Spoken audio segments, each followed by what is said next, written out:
5-6 minute میں اسے میں قابو میں کر لوں، کیونکہ یہ بار بار کر کے کمیونیکیشن کر مجھ میں یہ خاصیت پیدا ہو گئی ہے، کسی بندے کو آسانی سے میں اپنی باتوں میں لا سکتا ہوں۔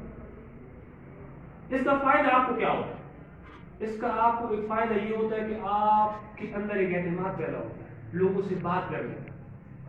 اب بات جب آپ کریں نا تو کبھی بھی یوں نہیں کیسے ہو، ٹھیک ہو، گھر میں خیریت ہے، کیا کر رہے ہو، نہیں، اس کا مطلب یہ کہ آپ ہڑبڑا رہے ہیں، آپ کے اندر خود کی بات پہنچانے کا کوئی گٹ نہیں ہے، آپ کو خود نہیں پتا میں بول کیا رہا ہوں۔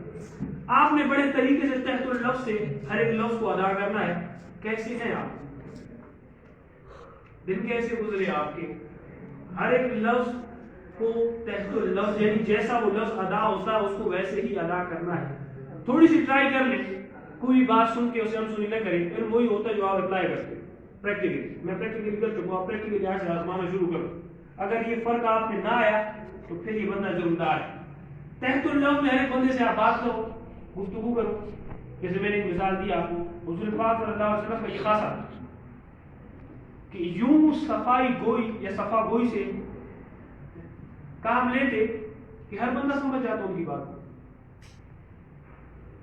اور جب آپ کمیونیکیشن یوں لوگوں سے رکھیں، مختلف لوگوں سے، تو پھر آپ دیکھیں آپ کے اعتماد میں کیسا اچانک سے آپ کو لگے گا میرے اعتماد میں اضافہ ہوگا۔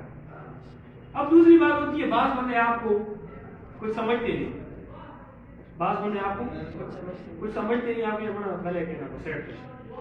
یہ بات انسان کو بڑی زور دیتی ہے، آپ گھر والے بھی کہتے ہوں گے۔ یہ چیز اگر آپ کے اندر آ گئی نہیں، بس کامیابی کی پہلی سیڑھی بھی یہ ہے، آخری سیڑھی بھی ہے، برداشت کر۔ مثلا ایک لڑکے کو آپ کی کلاس میں بحث ہو گئی،